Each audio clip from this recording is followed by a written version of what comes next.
Camera gadgets বা anything like আমার use করা যে গ্যাজেটগুলো আমি সংরক্ষণ করি বা আমি কিনি, এগুলোর প্রতি আমার একটা বিশেষ যত্ন থাকে।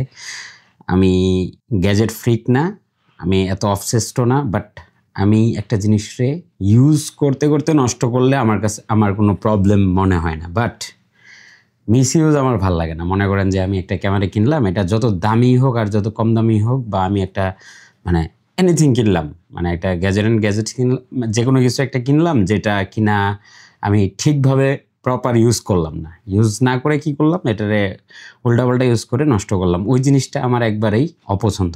কিছু কিছু গ্যাজেট থাকে, কিছু কিছু ডিভাইস থাকে যেটার সাথে আপনার প্রচুর স্মৃতি জমা হয়ে যায়। লাইক আপনি এটার সাথে অনেক ট্রাভেল করেন, এটা অনেক ইউজ করেন, থাকে কয়েকটা জিনিস যেটা আপনার সবসময় আপনার সঙ্গী হয়।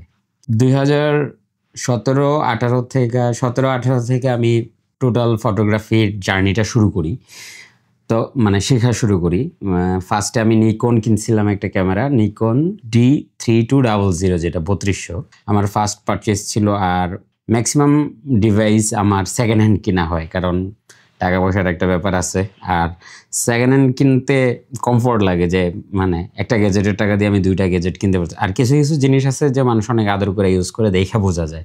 আর কিছু কিছু মানুষ আছে শৌখিন মানুষ, এগুলারে অ্যাকোয়ার করে। সো ওই জিনিসগুলো সেকেন্ড হ্যান্ড কিনতে কোনো ইস্যু নাই, ঠিক আছে আমার কাছে আর কি, এটা আমার অপিনিয়ন। সো ফার্স্ট ক্যামেরা আমি কিনছিলাম নিকন।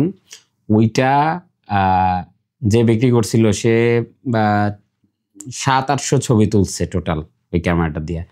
জাস্ট একটা দুবাই ট্রিপে গেছিলো, ওইটা আমি সাউথ আফ্রিকাতে, তখন আমি সাউথ আফ্রিকাতে থাকি। তো দুবাইয়ে একটা ট্রিপে ছিল, ওই লোক ট্রিপে যায় একটা ক্যামেরা কিনছে, কিনা দুবাই ঘুরে টুরে আসছে, আইসা আর এই ক্যামেরা ইউজ করে না, তখন সে বিক্রি করে দিছে। তখন আমি ওই ক্যামেরা কিনছি। ওই ক্যামেরার সাথে আমি দুইটা লেন্স পাইছিলাম। একটা হলো কিট লেন্স, যেটা 18-55 যে লেন্সটা আছে ওইটা, আরেকটা পাইছিলাম 70-200, ছোট একটা লেন্স। দুর্দান্ত কালার দিত, দুর্দান্ত, মানে তখন তো আর আমি কালার বা এত কিছু মানে আমার মাথায় কাজ করে না, জাস্ট আমি এক্সাইটমেন্ট, ছবি, আমার অনেক দিনের শখ ফটোগ্রাফি শেখার বা ফটোগ্রাফি করার। তো ফার্স্ট ডিভাইস খুব এক্সাইটেড, বেশি একটা রিসার্চও করছি না, জাস্ট মানে গুড ডিলে পাইছি, নিয়ে নিছি। আর সাথে দুটো লেন্স ছিল, ব্যাগ ছিল। সো আমার ফার্স্ট থিঙ্কিং ছিল যে কিনেই আমার লেন্স কিনা, বা আমি কোন লেন্স কিনবো সেটা নিয়েও একটা কনফিউশন থাকে। সো নিকনে খুবই আমার এক্সপিরিয়েন্স খুবই ভালো, মানে নিকনের কালার এখনও। আর আমি একবার শুরু থেকেই, মানে যেদিন থেকে ক্যামেরা কিনছি ওই দিন থেকেই পিকচার ক্যাপচার করি। এটা ফার্স্টের দিকে আমার অনেক ফ্রেন্ডের সাথে এটা নিয়ে আমার অনেক তর্ক হইতো, যে কেন আমি আসলে তুলি, জেপিজি তুলি না, প্রসেস কমপ্লিকেটেড করি। তো আমার আসলে ব্যাপারটা হচ্ছে যে তোলার পেছনে একটা কারণ হচ্ছে যে আমি মানে কালার নিয়ে এক্সপেরিমেন্ট করতে আমার মানে তখন খুব ইচ্ছা ছিল। তখন আমি ভাবলাম যে লাইট রুম দিয়ে যেহেতু আমি কালার নিয়ে কাজ করবো, জেপেকে তো আর অনেক ঝামেলা, তো রতেই আমি ছবি তুলি। আর একটা ব্যাপার ছিল যে আমি তো এখন কালারে এত এক্সপার্ট না, হয়তো আস্তে আস্তে করতে করতে আমি কালার ম্যানিপুলেশন বা কালার কারেকশন বা কালার গ্রেডিং এই জিনিসগুলা সম্বন্ধে ভালো একটা আইডিয়া হয়ে যাবে হয়তো একদিন। তখন আমার যদি পিকচার থাকে তাইলে আমি এগুলার নিয়ে বিভিন্নভাবে এক্সপেরিমেন্ট করতে পারবো। সেই চিন্তায় আমি আসলে পিকচার তোলা শুরু করি। এটার জন্য আমার অনেক প্যারাও পাইতে হয়েছে, কারণ ইমিডিয়েট মানে এটা পিসিতে ঢুকায় আবার এটা এডিট করে তারপরে আউটপুট নেওয়া, মানে এটা পিকচার তোলাটা আমার অভ্যাসে পরিণত হয়েছে। তো নিকন অনেকদিন ইউজ করার পর, বছরখানেক ইউজ করার পর, ওটাতে ভিডিও ফেসিলিটি আমি পাইতেছিলাম না। সো আমার যেই মানে আমার একদিকে ফোকাস রাখাটা খুব আমার জন্য দুষ্কর। সো আমি ফটোগ্রাফি থেকে কিছুদিনের মধ্যেই ভিডিওর দিকেও মানে কিউরিয়াস হয়ে গেলাম। তো দেখলাম যে নিকনে ভিডিও ফেসিলিটি আমি তেমন পাইতেছি না। তখন আমি জাস্ট চিন্তা করলাম যে নিকনটা আমি এর মধ্যে আমি আবার 70-300 একটা জুম লেন্সও কিনছিলাম নিকনের ভিআর, খুবই ভালো, খুবই মজার। মানে ততদিনে আমি আর কি ফটোগ্রাফির মানে 70-200 আর 70-300 এই দুইটা লেন্স আমার আর কি আর ক্যাপটাউনের ল্যান্ডস্কেপ এইসব কিছু মিলে আমার ফটোগ্রাফি ভিডিওগ্রাফির যে একটা ক্রেভিং সেটা থাউজেন্ডস টাইম বুস্ট করে দিছে। সো আমি নিকন বিক্রি করে দিছি এক ছোট ভাইয়ের কাছে। বিক্রি করার পরে আমার প্রথম চিন্তা ছিল যে এইটার সাথে আরও কিছু টাকা ঢুকে, তখন আমার ক্যানন নিয়ে একটা অবসেশন কাজ করা শুরু করলো যে ক্যাননের লেন্স বেশি পাওয়া যায় আর অনেক সস্তা সস্তা লেন্স পাওয়া যায়, অ্যাভেলেবিলিটি বেশি। সো আমি চিন্তা করলাম ক্যাননেই চলে যাই। M6 নামে ক্যানন M6 নামে একটা মিররলেস ক্যামেরা ক্যানন লঞ্চ করছিল। তো আমি ভাবলাম যে ওই ক্যামেরাটা আমার জন্য মানে খুবই লোভনীয় লাগছে আর কি। D3200 থেকে মানে ক্যানন M6 এর যে ফিচার বা সব কিছু ব্যাপারটা দেখে আমি মানে খুবই ইমপ্রেসড ছিলাম। আর ওইটার দাম তখন সাউথ আফ্রিকায় আমি একটা সেকেন্ড হ্যান্ড একজন বেশি দিন ইউজ করে নেয় সেল করে দিবে, ওইটা আমি ওনার সাথে 8,000 র্যান্ডের মতো নেগোশিয়েট করতেছিলাম, এরকম বাংলা টাকায় যেটা 6 গুণ আর কি। সো আমি তো খুবই মানে বাট আমি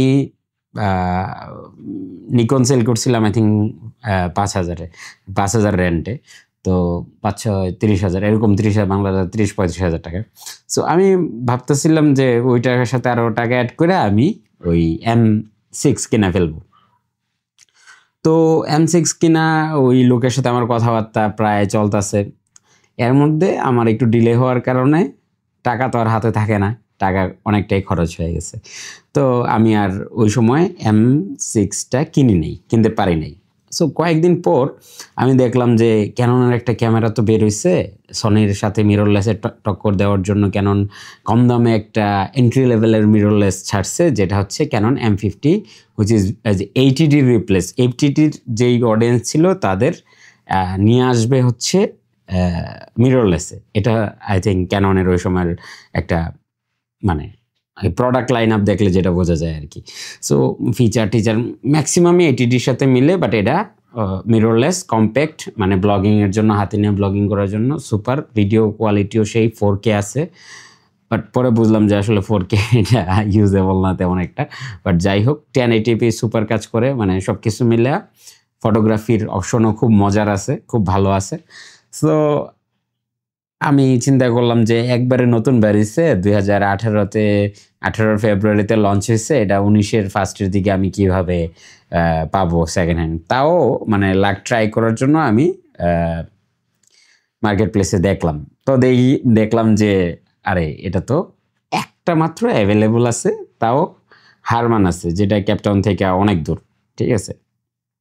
সো এই হারমানাস 1-150 কিলোমিটার দূর বা আরও 1-150 কিলোমিটার দূর হারমানাস। সো দেখলাম যে পুরা সাউথ আফ্রিকায় একটা মাত্র সেল হবে। তো আমি সাথে সাথে নক দিলাম, আর প্রাইসও অনেক রিজনেবল, 6,000 6,500 র্যান্ডের মতো।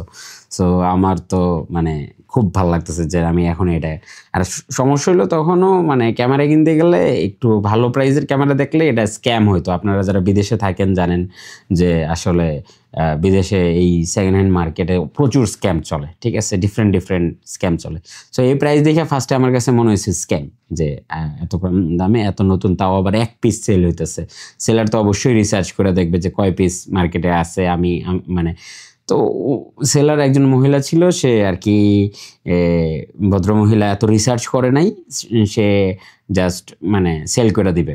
তো আমি যোগাযোগ করলাম, সে বলল যে আগে আসবে তারে দিয়া দিব। সো আমি বললাম আর কি যে আমি তো ক্যাপটাউনে আছি, যে আমার আসতে সময় লাগবে, আমি দেখে ভালো লাগলে নিব। তো সে বললো যে আমি কথা দিতে পারতেছি না তোমার জন্য, রাখবো, যদি এর আগে কেউ আসে তাইলে আমি সেল দিয়ে দিব। তো আমার তো আর সন্ধ্যার দিকে চ্যাট হয়েছে, আমার তো আর ঘুম নাই। পরের দিন আমি ঘুম থেকে ভোরবেলা উঠা টাকা ম্যানেজ কইরা, আমার কাছে যা আসিল টাকা, মানে ঘরে বাজার করার টাকাও, আর মানে পরের দিন যে আমি শপিং করব বা ঘরের খাবারের জন্য বাজার, ওই টাকাটাও অবশিষ্ট ছিল না। সব টাকা একসাথে কইরা আমি আমার গাড়ি নিয়ে রওনা দিলাম হারমানাসে। সো হারমানাসে গেলাম। হারমানাসে গিয়ে ক্যামেরাটা যখন আমি মানে দেখলাম, একবারে বক্স থেকে বের করে দিচ্ছে, 16টা না 17টা পিকচার তুলছে।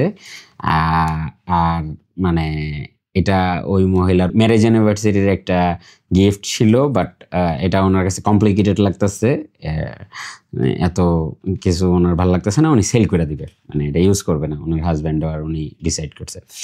সো আমি যখন ক্যামেরাটা এটা হাতে নিলাম, ফার্স্ট মিররলেস ক্যামেরা, আমি যখন মানে আমার কাছে দেখা মনে হইতেছিল যে এটা ডিজিটাল ক্যামেরার মতো, এটা জুম করতেছিলাম, জুম হইতেছিল না, জুম করতেছিলাম, জুম হইতেছিল কিন্তু শব্দ হইতেছিল না, মানে জুম করতেছি মানে কোনো শব্দ নাই, ফোকাস হইতেছে, সবচেয়ে বড় আশ্চর্য লাগছে ফোকাস হইতেছে বাট কোনো শব্দ নাই, লেন্সের জায়গায় শব্দ। তো আমি ভয় পেয়ে গেলাম যে হায় হায় রে, মিররলেসের কথা কয়ে নিয়ে আমার আবার ডিজিটাল ক্যামেরা ধরায় দেয়, ঠিক আছে। আমি এত মানে এক্সপার্ট না, বা তখনও ছিলাম না যে মানে আমি এত কিছু জানতাম না, তখন হাতে নিয়ে আমি খুব মানে ভালো লাগতেছে, এত ফ্রেশ কন্ডিশন, এত মানে খুব খুব সুন্দর লাগতেছিল ব্যাপারটা দেখে। তো একটু কনফিউশনও লাগতেছিল, তারপর কিছু ছবি টবি তুললাম, তারপরে দেখলাম, তারপরে ডিল ডান হয়ে গেল, নিয়ে আসলাম। আমি অনেক ছবি টবি তুলতেছি তখন। এই যে এই কিট লেন্সটা, এটা হচ্ছে 15-45-এর একটা লেন্স, এটার সাথে ছিল, এটা দিয়ে আমি ছবি টবি তুলতেছি। বাট ওই যে একটা ডেপথ ওলা ছবি, সহজ বাংলা ভাষায় যেটা ওই যে ব্লার পিকচার যেগুলা, তো ওগুলার তো মানে পোর্ট্রেটের জন্য ফ্রেন্ডরা সাথে যায়, তাদের নিকন দিয়ে ছবি তুলে দিছি, মানে সবাই খুশি, মানে বা ল্যান্ডস্কেপে তোলার সময় যে কোনো একটা ব্যাকগ্রাউন্ড সামনে পিছনের যে একটা ডেপথ ক্রিয়েট হয়, ওটা খুবই মানে মিস করতেছিলাম। তো আমি ভাবলাম যে 45-15 একটা লেন্স, এটার আমি চেঞ্জও করতে পারতেছি না, কারণ মাউন্টের মানে ইএফ মাউন্টেন মাউন্টের লেন্স আমি এখন কই পাবো, ওই সময় মাউন্টের লেন্সও প্রচুর দাম। তো আমি কি করলাম যে মানে কয়েকদিন আস্তে আস্তে এই M50-র উপরে মানে ক্যামেরার মানে ছবি আমার আর তুইলা মজা পেতেছি না, তো আমি একটু ডিসঅ্যাপয়েন্টেড হয়ে গেলাম। তো তারপরে দেখলাম যে না, আমার তো আরও লেন্স আছে। আমি দেখলাম যে 50mm একটা নিফটি 50 যে লেন্সটা 1.8, এটা অনেক সস্তা, এটার সাথে আমি যদি ততদিনও আমার কোনো প্রাইম লেন্স ইউজ করার অভিজ্ঞতা হয় নাই, তো আমি ভাবলাম যে আমি নিফটি 50 কিনবো একটা, আর M50-র সাথে এটা কম্বাইন করে ইউজ করে মানে দেখতে চাই ব্যাপারটা কি।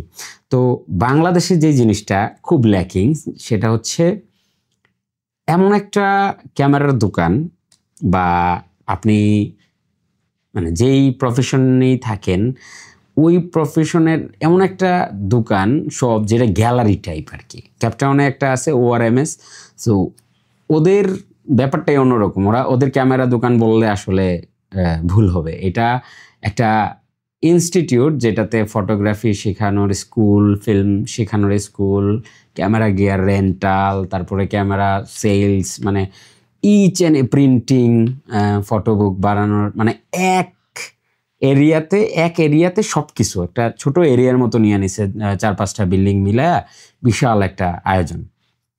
তো সেই জায়গায় সুবিধা কি, আপনি যে কোনো ক্যামেরা চেক করতে পারবেন, যে কোনো লেন্স চেক করতে পারবেন, যে কোনো ইনস্ট্রুমেন্ট গিয়ার সব কিছু ওই জায়গায় আছে।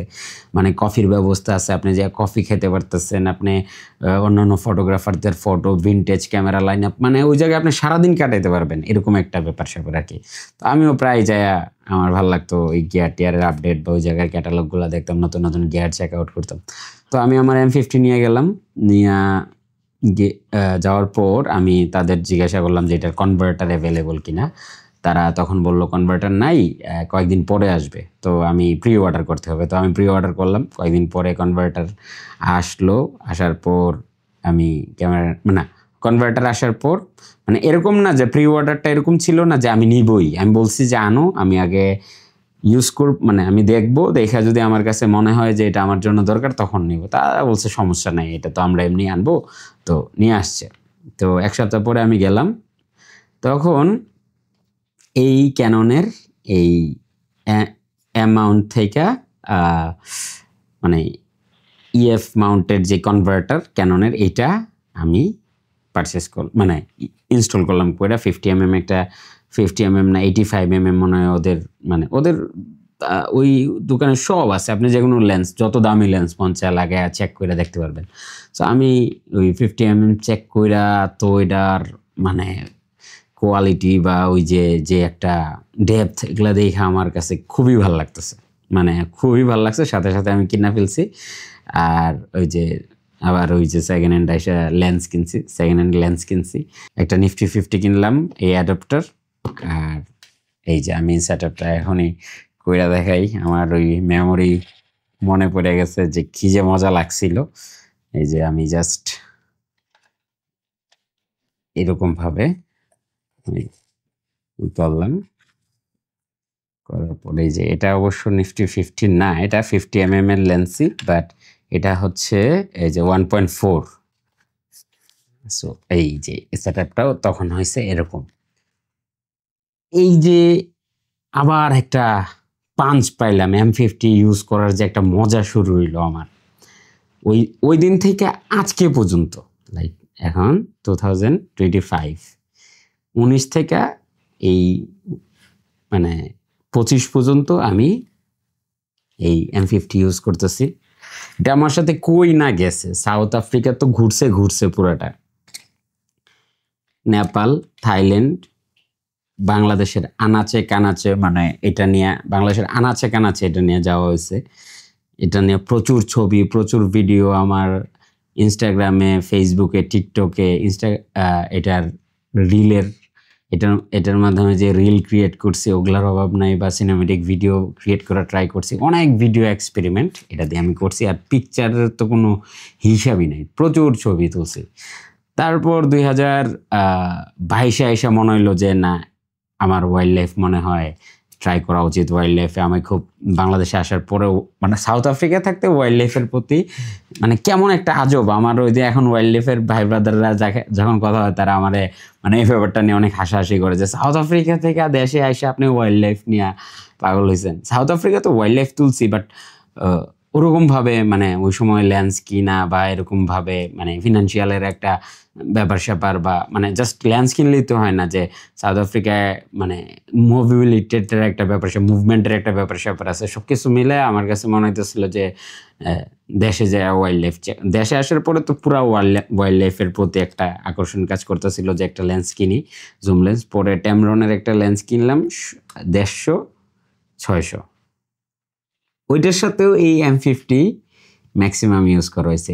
এর মধ্যে আমি ক্যানন 5D Mark II কিনছি, খুব ভালো ডিলে পাইছিলাম। ফুল ফ্রেম একটা ক্যামেরা, খুবই মজা ওইটার। ফুল ফ্রেম তো আর ফুল ফ্রেমই মজা প্রচুর, বাট M50 প্রচুর ইউজ করা হয়েছে।